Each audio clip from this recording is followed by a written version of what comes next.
보시면은요, 장소가 어디냐 그러면은 2절에 보니까는 높은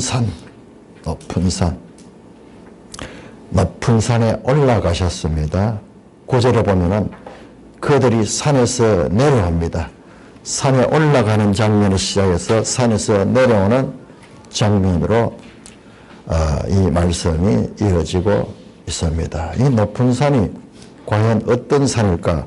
우리 지도 한번 볼까요? 지도 333쪽을 한번 볼까요? 지도 333쪽을 보시면은 우리가 조금 전에 성찬할 때 읽었던 곳이 8장 27절이 장소가 어디냐 그러면 빌립보 가이사라 또는 가이사라 빌립보입니다. 333쪽 지도 가운데서 여기 갈릴리 바다고, 자, 갈릴리 바다고, 북쪽은 항상 갈릴리 바다, 남쪽은 사해 바다입니다. 자, 그렇게 해서 위로 올라갑니다. 위로 쫙 올라가니까 여기가 가이사라 빌립보예요. 그러니까는 주로 지금까지 갈릴리 여기에서 예수님 사역했었거든요. 이번에는 제자들을 따로 다니고, 여기 지금 화살표가 나오네. 이 갈릴리에서 두로로 갔다가 여기서 다시 지금 가이사라 빌리고, 두로는 외국이 딴 나라예요. 그러니까 여기 갈릴리 안에만 계시다가 이제 좀 밑벗어나셔서 제자들과 따로, 여기서 뭐 무리들 엄청 따라다녔죠. 그런데 이제 무리들을 떨어버리고 제자들만 따로 다니면서 집중적으로 제자들을 가리키는 과정이에요. 여기 나오네요. 휴식과 제자 교육을 목적으로 가이사라 빌립보에 왔다. 이름에서 알 수 있는 가이사라는 로마 황제 가이사의 이름을 따는 거죠. 빌립보는 이 당시에 헤롯 이 왕의 아들들이 이 땅을 다스리고 있었는데, 그 헤롯 빌립이라는 그 아들의 이름을 따는 것 같아요. 그래서 이 또 파니아스라고 되어 있죠. 이것도 아주 중요한 의미를 가지는데, 파니아스 하는 게 뭐냐면 판이라는 신이 있어요. 판신. 이게 그 염소신이, 순염소신이에요. 판카는 그 그리스 신앙의 신이 있는데, 그 여기에 아주 우상 숭배가 심한 곳이에요. 예수님께서 여기 가서 제자들에게 세상 사람들이 나를 누구라 하느냐, 너희는 나를 누구라 하느냐, 그 질문 자체도 이 장소와 이 배경이 아주 의미가 있는 거예요.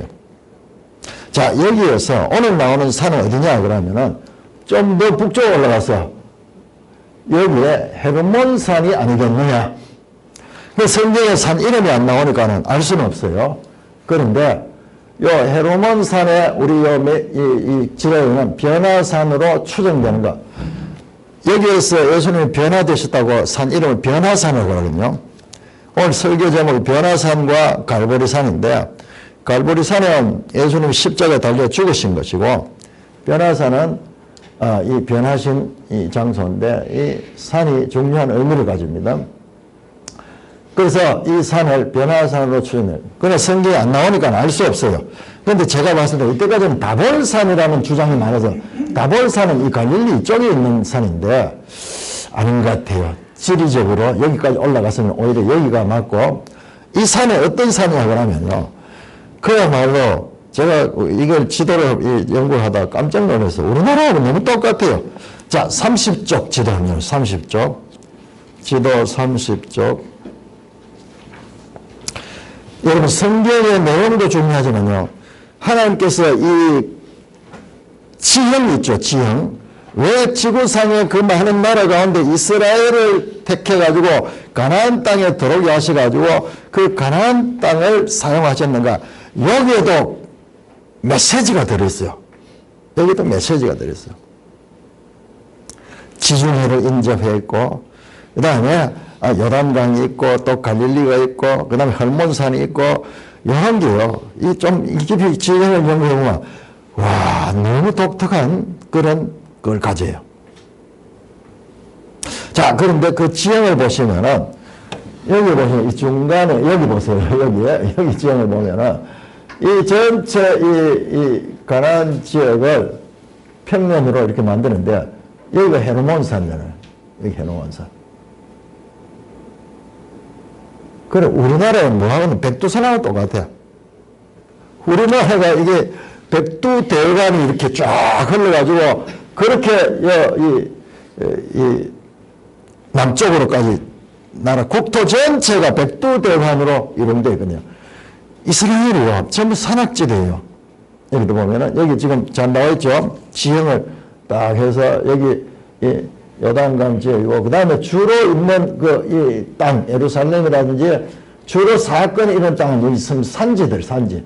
그 다음에 이 바닷가 쪽으로 이쪽이 좀 평지가 있고. 그런데 그 가운데서도 헐몬산은 가장 높은 산 해발 2815m. 우리나라 백두산이 2700이니까는 백두산보다 조금 더 높아요. 깜짝 놀랐어. 와, 이게 우리하고 지형도 어떻게 이럴까 될까? 자, 37쪽을 한번 보시면은, 이건 하나만 해도 뭐, 오늘 설교 시간 다 나가겠네. 37쪽 보시면 딱 지형은 나와있죠. 여기 제가 이 지도책을 극찬하는 이유가, 알겠죠?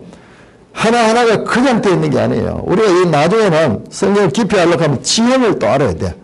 그냥 평면으로만 되어 있으면은 이해하기 힘들어요. 그 지형을 보세요.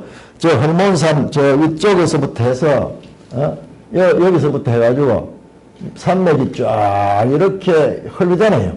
이렇게 쭉 흐려가지고 이 유다까지, 예루살렘까지 이렇게 쫙 연결되는 거예요.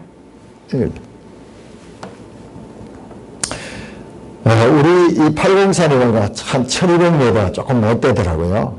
그러니까 높은 산이고, 이 산은 항상 그 산 위에 꼭대기에 눈이 와 있는 그런 곳이에요. 그래서 이슬이 이 가나안 지역에 이슬이 많이 오는데 우리는 이슬이 아무 의미가 없잖아요. 이슬은 뭐 아침에 보면 풀에 잠깐 있는 거지만 이쪽 나라는 우리같이 비가 많이 안 나오니까는 이슬이 너무 중요한 역할을 하는 거예요. 그래서 시편 133편에 이 보라 형제가 연합하여 동함이 어찌 그리 선하고 아름다운가. 머리에 있는 보배로운 기름 수염 곧 아론의 수염이 흘러서 그 어깨까지 내린 것 같고, 머리에 제사장 아론이 대제사장이잖아요. 제사장 그 임직할 적에 머리에 기름을 붓거든요.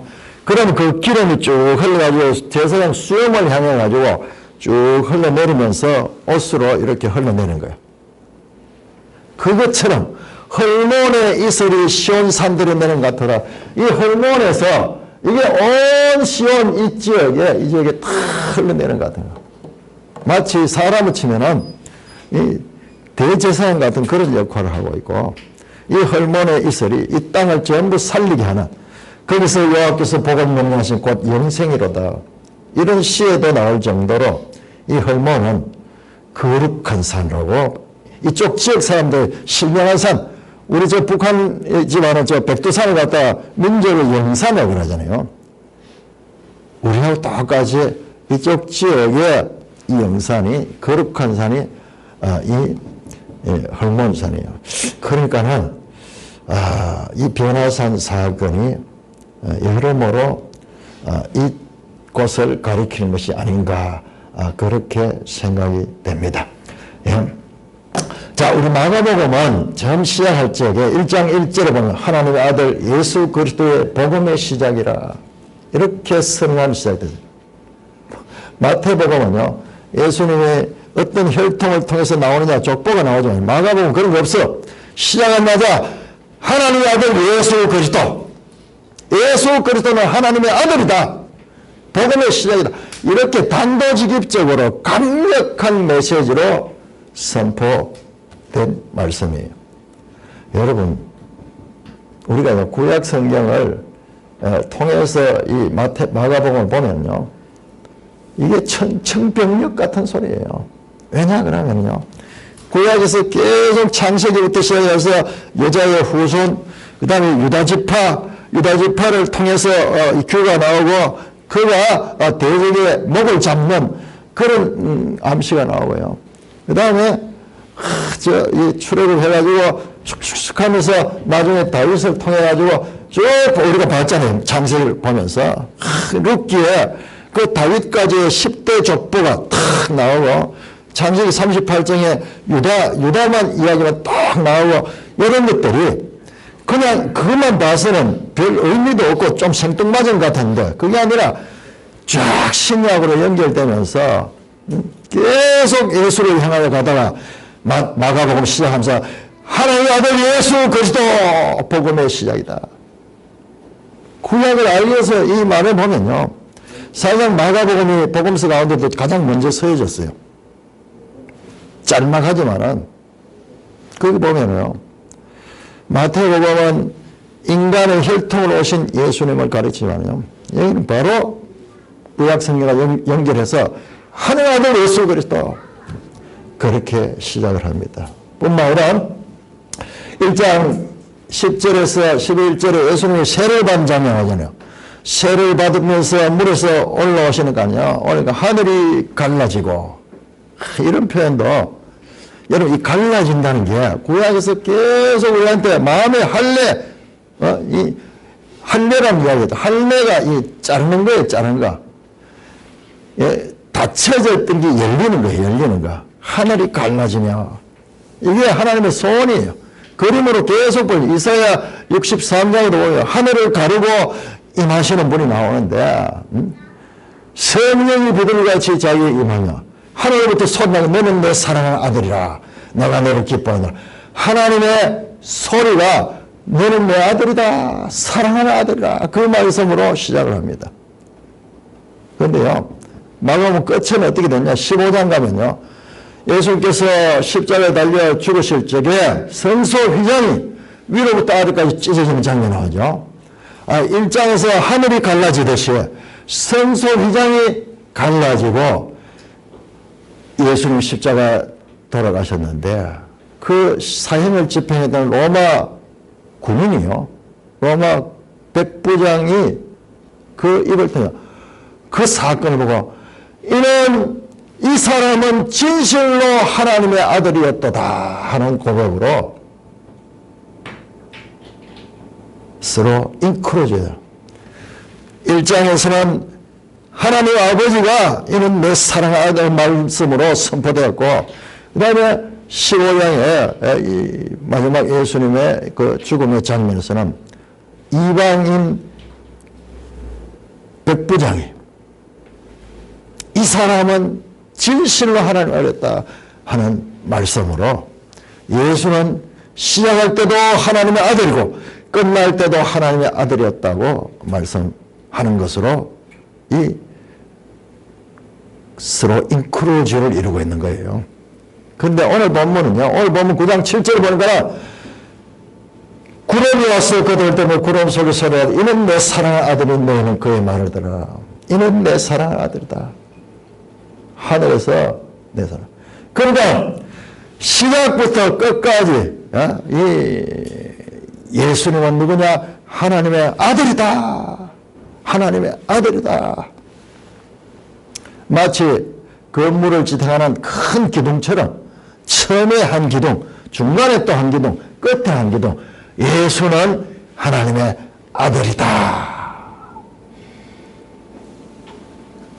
그 말씀을 하는 것으로 이어지고 있습니다. 이 죄인들이 사는 세상에 하나님의 아들이 오셔서 그들을 구원하러 오셨다. 이게 복음이고 이것은 인류 역사의 만민들이 기뻐야 될 복되고 기쁜 소식입니다. 그런데 이렇게 인류를 구원하신 예수님이 하시는 일이 뭐냐? 이렇게 기다리던 하나님의 아들이 이 땅에 오셨는데 그분이 하시는 일이 뭐냐?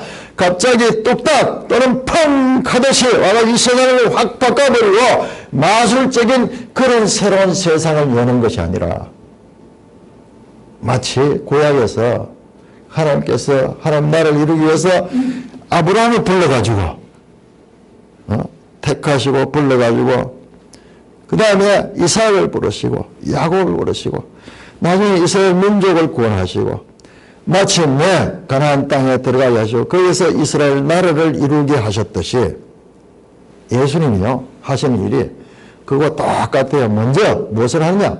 먼저 제자들을 부릅니다. 그래서 앞에서 세 사람의 제자 부르는 이야기가 제일 먼저 나왔어요. 제자를 불러가지고 그 사람들 12를 못 오고, 여러분 창세기 끝이 어떻게 됩니까? 야곱의 12아들들이잖아요.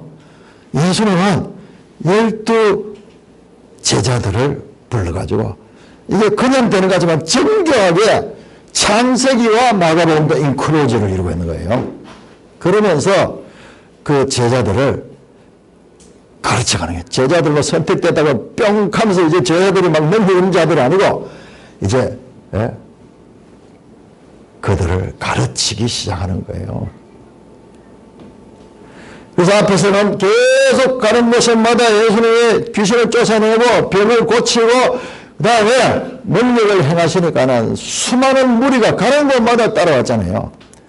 이제는 제자로 따라옵니다. 여러분 9장 8장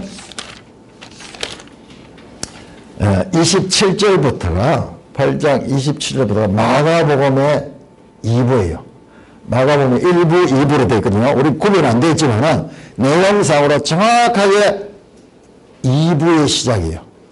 1부는 많은 무리들과 사역하셨고 2부는 이제 제자들만 데리고 이제 가르치고 그 다음에 예루살렘으로 들어갑니다. 여기 마태복음도 똑같은 구조가 되어 있어요. 마태복음도 16장부터 해서 마가복음과 마태복음이 내용이 아주 정교할 것 같아요. 같은데 이건 마가복음 더 짧게, 더 짤막하고 행동 중심적으로 기록되어 있는데요. 복음서가 1부, 2부로 되어 있어요. 그런데 보면 정확하게 2부의 시작인데 2부는 주로 제자들을 가르치는 이야기예요. 제자들을 가르치는 이야기예요. 그런데 제자들의 모습은 참으로 형편없는 것을 보게 됩니다. 자, 예수님께서 성찬할 때 말씀드렸듯이 이제 예루살렘에 올라가셔서 많은 고난을 받고 십자가에 죽으시고 사흘 만에 부활해야 될 것을 예고를 합니다. 그런데 제자들의 반응이 봤듯이 베드로가 막 그렇게 적극적으로 예수님을 붙들고 항변하며 그렇게 그런 죽음이 있을 수 없다고 항변했을 때 예수님께서 사탄아 물러가라 그러면서, 사탄은 하나님의 일을 인간의 입장으로 보려고 하는, 그러니까는 아까 김민호 목사님 그 이야기, 헬라 철학과 싸움, 기독교의 역사는 헬라 철학과의 싸움이라고 하는 말은 다른 말로 하면 헬라 철학이 철저하게 인본주의거든요. 여러분 헬라에는 그리스 신이 얼마나 많아요. 제우스 신부터 해가지고 수많은 신들이 있지만 그 신들은 무슨 신이냐? 사람이 만들어낸 신이에요. 그러니까 그 사람들이 만들어낸 신이고 그 신들은 사람들에게 조정받는 거예요. 그게 인본주의입니다. 인본주의. 표현은 신전도 많고 신상도 많고 신화도 많고 온통 신의 나라 같지만 실제는 헬라 사상은 인본주의예요. 만물의 척도가 인간이다 하는 게 인간이에요. 모든 게 인간이에요. 신들조차도 인간이 꾸며내는 man-made God이에요. 사람이 생각해서 꾸어낸 신이고, 우리 기독교의 신은 계시의 신이에요. 사람과는 절대적 차이가 있어요. 하나님이 보여주셔서 우리가 아는 거지, 우리가 연구해서 찾는 그런 세상에 그런 종교의 신들이 아닙니다. 자, 그러니까는 예수님이 세 번에 걸쳐서 9장 31절에도 한번 다시 이야기하고 10장 33절, 34절도 세 번 이야기를 합니다. 그런 제자들이 못 알아들어요. 못 알아듣고요. 그런데도 예수를 따라다니니까 뭔가 한 자를 할 것 같거든요. 능력이 있으니까 이 사람은 분명히 뭔가 할 것 같은데, 그러나 예수님의 본질적인 이런 말을 하면은 제자들이 제일 어리둥절하면서 제자들의 반응은 엉뚱한 것을 봅니다. 우리 제자들의 무지를 맡는 표현이 얼마나 많이 나오는가 직접 한번 확인해보겠습니다. 8장 32절, 33절에서 베드로가 나왔죠. 우리가 봤듯이 베드로가 예수님께 항변하면서 그렇게 하는 건 예수님께서 사탄아 물러가라 그렇게 했죠. 자, 9장 넘어가고 9장 이 변화선 사건 여기에서도 보면 또 베드로가 엉뚱한 이야기를 합니다. 이와 같은 놀라운 변화산의 장면 가운데서 베드로가 주여 랍비여 우리가 여기 있는 것이 좋사오니 우리가 초막셋을 중 하나는 주를 위해 하나는 모세를 하나는 엘리야를 위해서 하느냐. 그렇게 하고 보세요. 6절에 말하면 이는 그들이 몹시 무서워하므로 그가 무슨 말을 할지 알지 못한 말을 하긴 하는데 뭔가 한마디를 하긴 해야 되는데 무슨 말을 할지 몰라가지고 지금 헛소리를 하고 있네요. 여기가 좋습니다. 예수님은 여기가 아니라 세상에 들어가셔서 이 인류를 구원해야 되는데 저는 주님을 위한다고 하는데 이게 앞뒤가 맞지 않는 거예요. 주님의 생각과 이 사람의 생각, 사람을 대표하는 이 베드로의 생각은 너무나 다른 거예요. 그런데 왜 이런 모습들이 계속 나오는가? 자, 9장 10절, 9절 10절도 한번 보세요. 9절 10절에도 그들이 산에서 내려올 때 예수께서 인자가 죽은 자 가운데서 살아나도 본 것을 아무에게도 이루지 말라 하시니 그들이 이 말씀을 마음에 두며 서로 문하는 죽은 자 가운데 살아난 것이 무엇일까? 예수님 말에도 못 깨닫는 거예요. 무슨 말을 하는 거지? 그런데 이 무서워하면서 그런 표현을 합니다. 자, 9장 18절 자, 예수님이 그 변화산에서 이 놀라운 변화를 하고 내려올 때 한편 밑에서는 산 아래에서는 남은 제자들 있거든요.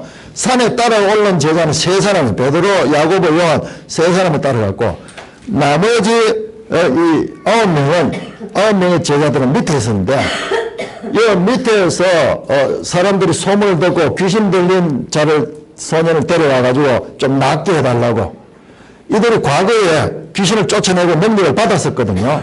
그래서 들고 왔는데 이들이 못 행하는 거예요. 뭐 꼼짝 못 하는 거예요. 그래서 기도를 하고 귀신을 쫓아낸다고 뭐 그렇게 해도 오히려 이 환자가 거품을 물고 파렴 죽은 것이 그렇게 되어버린 거예요. 그래서 이 18절 끝에 보면 그들이 능히 하지 못하더라. 할 수 없는 그런 모습이에요. 예수님 오셔서 그들을 책망합니다. 그들이 믿음이 없이 하고 있는 거예요. 그러니까는 제자들이지만은 예수님의 가르침에 지금 전혀 따르지 못하고 있는 모습을 보여주고 있는 것입니다. 자, 9장 32절 보세요. 9장 32절. 예수님께서 다시 또 두 번째 순환에 대한 예고를 하니까요. 32절. 그러나 제자들은 이 말씀을 깨닫지 못하고 묻기도 두려워하더라. 깨닫지 못하고 묻기도 두려워하더라. 애매한 상태에 깨닫지 못하고.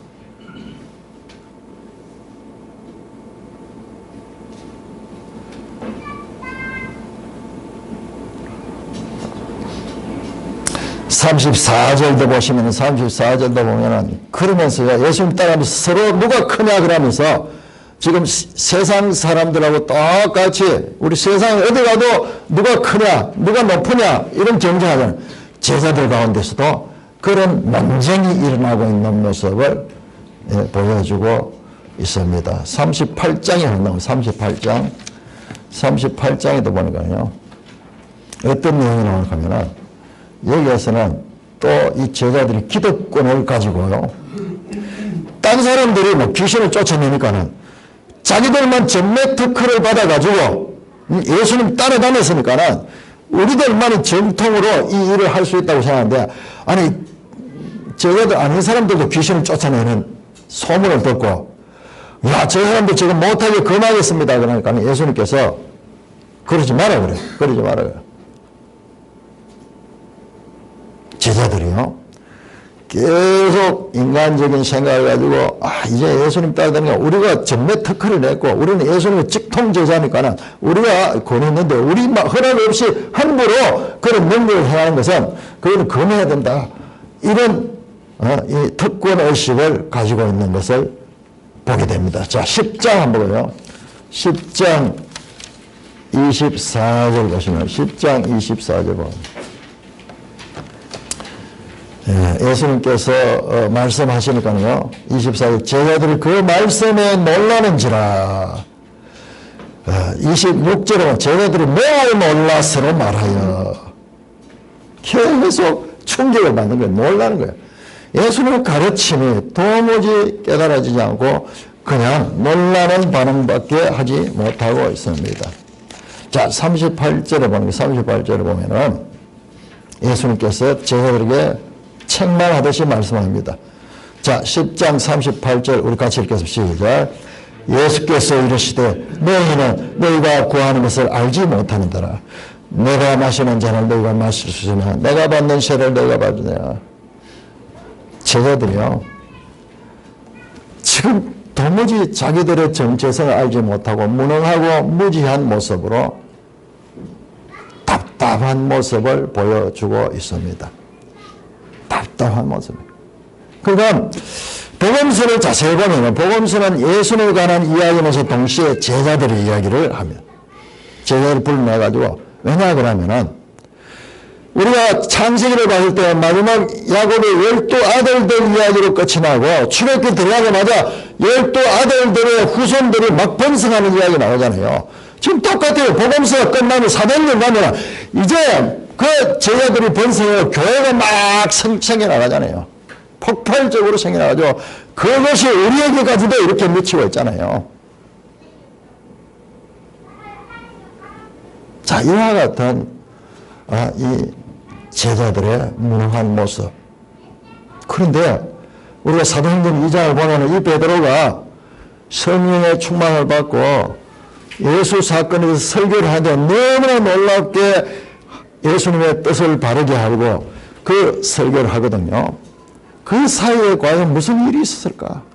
제가 이 제자들이 무능하고 무지한 모습만 복음서 전반에서 나타나고 있는 것을 우리가 확인할 수 있습니다. 그런데 여기서요, 여러분들 놀라운 이 메시지가 이 방금 봤던 내용 앞뒤로 자리 잡고 있습니다. 자, 앞에 무슨 내용이 나오는지 한번 봅시다. 자, 8장 22절. 8장 22절. 그러니까 오늘 우리가 성찬할 때 읽었던 8장 27절 빌립보 가이사랴 바로 직전에 무슨 일이 있었느냐. 자, 8장 22절에서 26절까지 벳세다 이름의 사람들이 맹인 한 사람을 데려오는 거야. 맹인 한 사람을 데려오는 거야. 날 때부터 소경된 자인지. 그런데 지난번 신승현 집사님이 질문했는데 제가 그 답을 잘 못하겠는데 근데 강자님이 또 답을 잘했어요. 침에 대해서.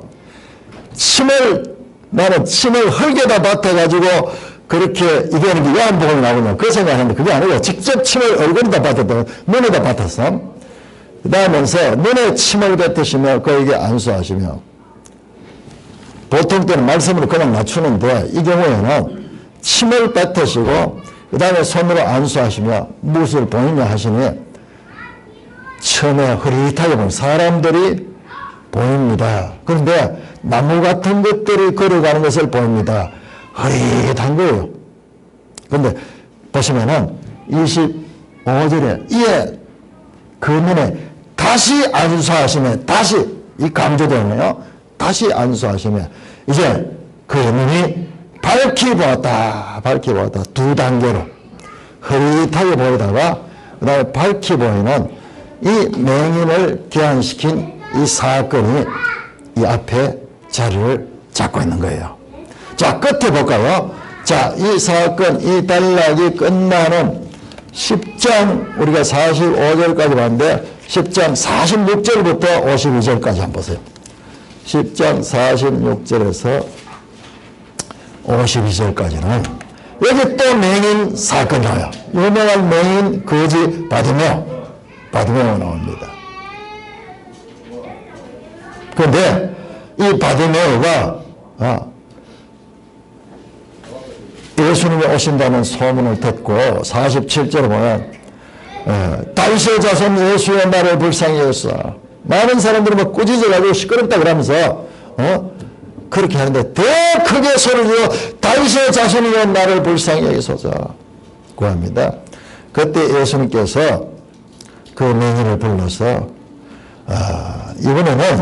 이번에는 예수님께서 묻습니다. 네게 무엇을 하여 주기를 원하냐. 맹인이니까요, 뭐 주저할 것도 없이 보기를 원합니다. 예수께서 이렇게 가라, 내 믿음이 너를 구하였다 하시니 그가 곧 보게 되어 예수를 따르더라. 두 개의 맹인 사건에서 두 개의 맹인. 요게 방금 봤던 8장 27절부터 변화산 사건과 그 제자들을 가리키는 그 사건의 처음과 끝에 딱 자리를 잡고 있어요. 제가 아까 전에 우리가 예배를 드릴 적에 이사야 29장을 읽었죠. 29장 전반부는요, 사람들이 맹인인 거예요. 맹인이 봐도 모르는 거예요. 책을 읽어도 글을 아는 사람도 책을 읽어도 무슨 뜻인지 알지 못하는 거예요. 책이 있는데 마치 봉안책같이 되면, 서점에 가면 요즘 어떤 책들은요, 아예 비닐로 봉해놔 버렸어. 사람들 와서 책을 자꾸 이렇게 펼쳐보니까 책이 뭐 팔게 되면 헌책같이 되니까는 비싼 책 테이핑 딱 해가지고 못 열어보더라고요. 살라면 사고 말라면 말라고 이러대. 책이 있어도 봉안책같이 되어가지고 글이 몰라서 그런 게 아니라 읽어도 무슨 말인지 알지 못하는 거예요. 그런데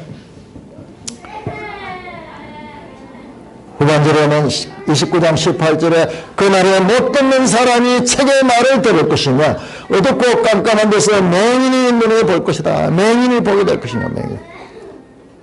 이게 뭐냐? 이게 제자들의 맹인된, 영적 맹인된 상태, 제자들의 영적 맹인된 상태를 나타내는 말씀입니다.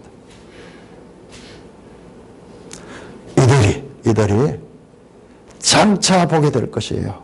그렇지만 아직까지는 참으로 보아도 보지 못하고 들어도 깨닫지 못하는 그런 상태에 있는 것입니다. 베드로 후서 1장 9절에 보면요, 놀랍게도요, 오늘 이 사건은 제가 아직 설교에 들어가지도 못했는데 그 본문에 베드로가 참여했었잖아요. 자, 우리 1장 9절 한번 찾아봅시다. 베드로 후서 1장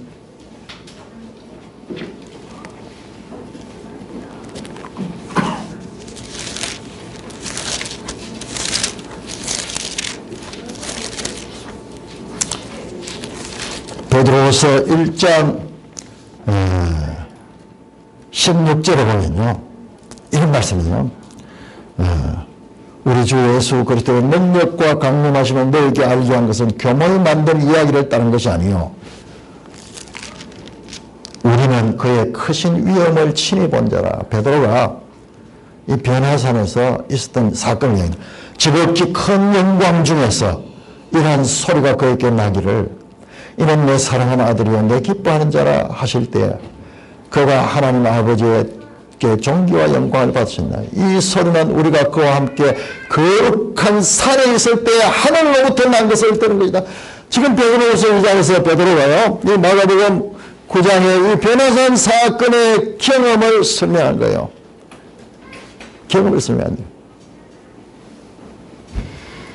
그때 이 현장에서 베드로가 엄동덤부하면서 인본주의적인 그런 생각을 가지고 있었던 그 베드로가 이제는 과거를 돌이켜보면서 지금 하나님의 말씀을 가리킨 거예요. 그 이하 나오는 내용이 아주 중요한 내용이에요. 대부분 잘못 해석하고 있는 이 내용이에요.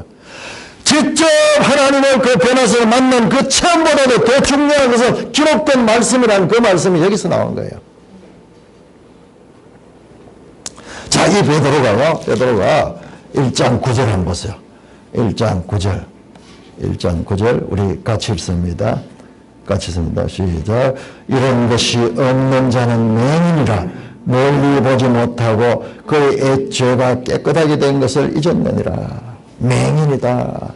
눈이 있어도 보지 못하는 육적인 맹인이 아니라 하나님의 이 백성으로 제자들로 따라가면서 자신들이 맹인이었던 상태처럼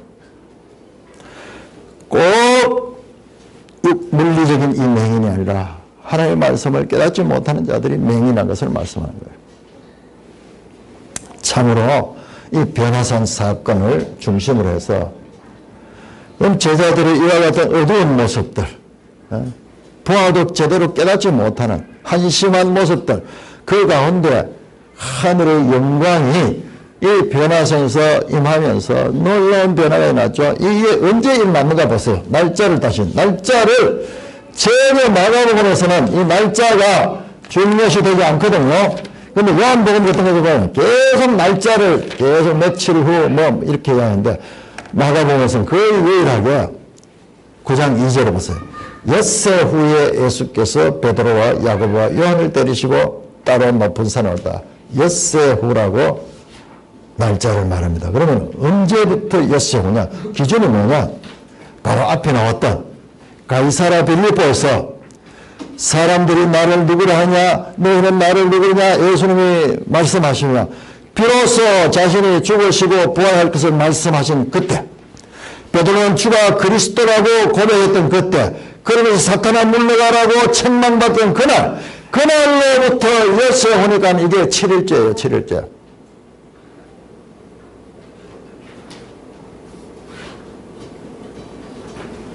자, 예수님은 계속 말씀하기로 죽으시고 부활한다고 말씀했어요.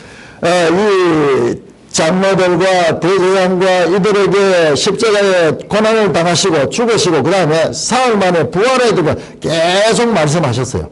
그런데 제자들은요, 부활한다는 소리는 안 듣고 죽는다는 소리만 꽂혀가지고 계속 그렇게 이 예수님의 말씀을 깨닫지 못하고, 그리고 부활한다는 것이 도대체 무엇을 가리키는지 알지 못하는 거예요. 죽음은 갈보리산에서 이루어진 사건입니다.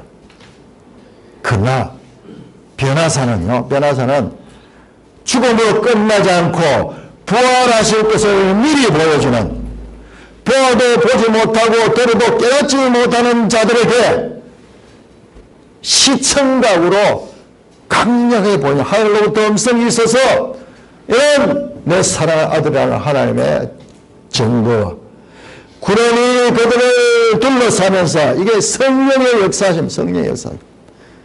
그 아들을 중심으로 삼위일체 하나님이 지금 함께하고 있는 그 장면이 바로 이 변화산이에요.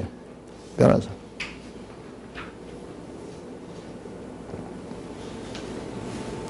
도대체 죽음에서 살아난다는 것이 무엇인가? 들어도 깨닫지 못하고 무슨 말인지 이 제자들이 어리둥절하고 있는데, 이 니플라오스에 헤아릴 수 없는 기이한 일이 일어난 것이 바로 변화산 사건입니다. 시간은 엿새 후, 그러니까는 가이사랴 빌립보 사건으로부터 7일째 되는, 장소는 높은 산, 거기에 삼위일체 하나님이 현현하시는 영광스러운 장면이 바로 오늘 우리가 보았던 이 장면입니다. 9장 2절에 보면 엿새 후에 예수께서 베드로와 야곱과 요한을 데리고 따로 높은 산에 오는 그들 앞에서 변형됐다. 이 번역은 좀 아쉬워요. 변형보다는 변화가 좋아요. 변화. 변형하면 형태가 막 바뀌고 이런 건데, 물론 뭐 그렇게 할 수도 있겠지만 다른 성경은 변화라고 그렇게 되어 있거든요. 헬라어로 메타몰포인데 변형, 변화, 트랜스폼했다. 체인지했다. 고린전서 15장 51절 52절 보라 내가 너에게 비밀을 말하면 우리가 다 잠잘 것이고 마지막 나팔의 순식간에 호련히 다 변화되리라. 변화되리라. 나팔 소리가 남의 죽은 자들이 썩지 않은 것 다시 살아나고 우리도 변화되리라. 여기 나왔던 같은 메타몰포, 같은 단어예요. 같은 단어.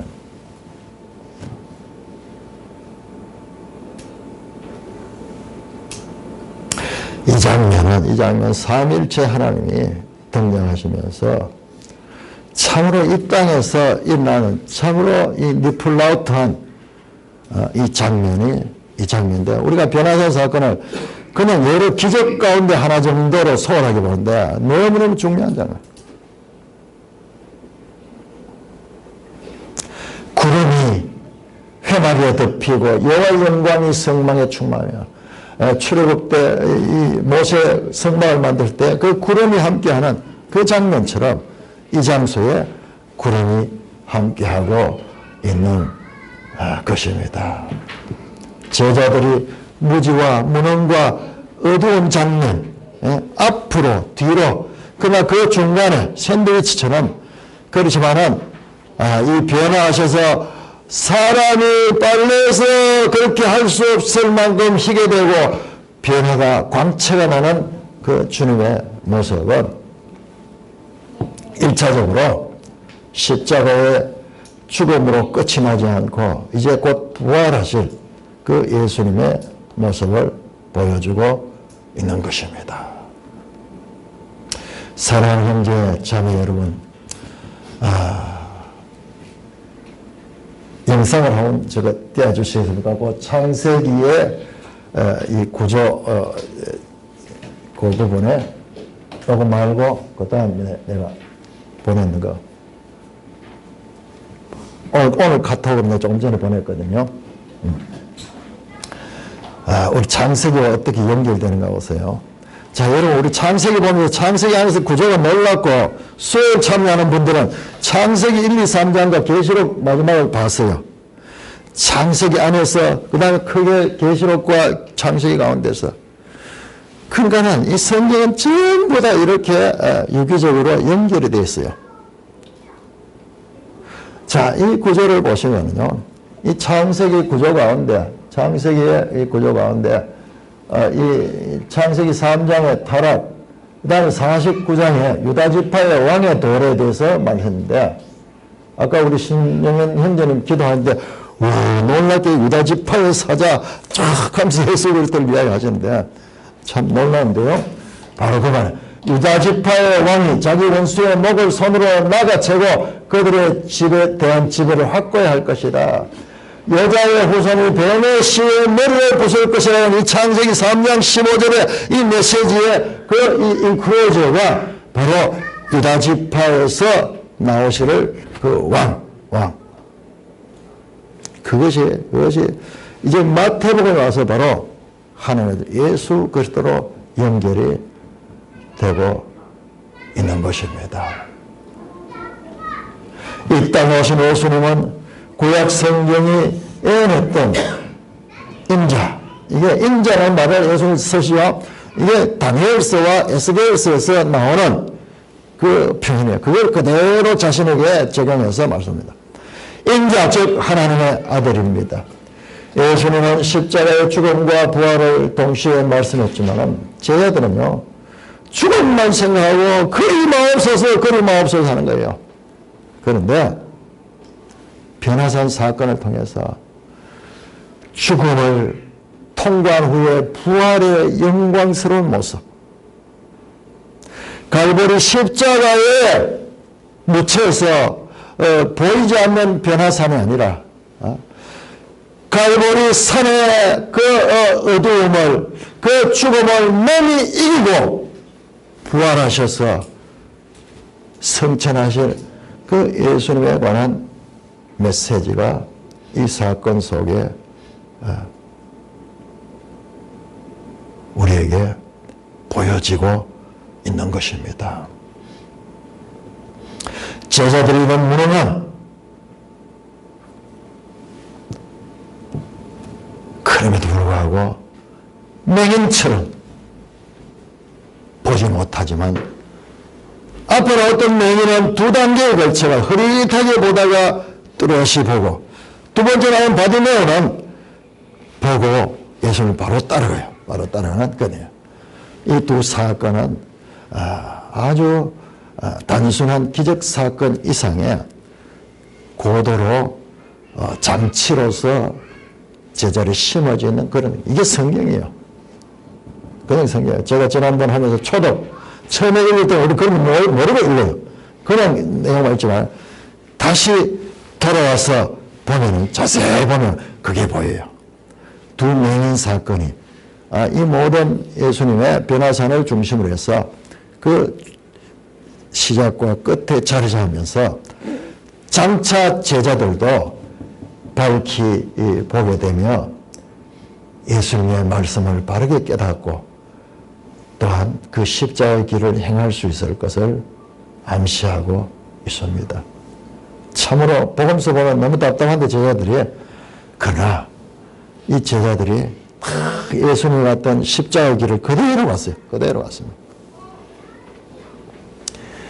오늘은 이 말씀을 통하여서 우리 자신의 모습도 함께 보면서 참으로 하늘의 음성을 따라 사는 자들, 거기에서 이 변화산에서 이는 내 사랑하는 너희들은 뭐하냐, 그의 말을 들으라, 그의 말을 들으라. 하늘로부터 음성이 나왔습니다. 하늘의 음성을 따라 사는 모든 사람들교회 지체되기를 주님의 이름으로 축원합니다. 하나님 아버지, 은혜를 감사합니다. 참으로 놀라운 하나님 말씀에 이 구조들을 알아가며 또한 정교한 하나님의 뜻을 감추어진 것들을 하나씩 찾아낼 수 있는 은혜를 베풀어 주시니 감사를 드립니다. 변화산 사건도 그냥 참 놀라운 어떠한 사건이었다, 이것이 아니라 참으로 장차 우리가 이 땅에 살면서 여러 가지 시련과 십자가의 경험을 하게 될지라도, 또한 육신적으로 이 죽어 흙으로 돌아갈지라도 장차 영광스러운 변화된 몸으로 하나님 나라 백성으로서 영원한 영생을 가질 수 있는 소망으로 주신 장면인 것을 알게 하시니 감사를 드립니다. 이 땅에 나그네 길 살아가며 이 땅에서도 하나님의 뜻을 따라 하나님의 자녀다운 삶을 살고 뿐만 아니라 영원한 하나님 나라의 변화된 몸을 가지고 살아가는 소망을 가진 성도들 되게 하여 주시옵소서. 우리 주 예수 그리스도의 이름으로 감사하며 기도드리옵나이다. 아멘.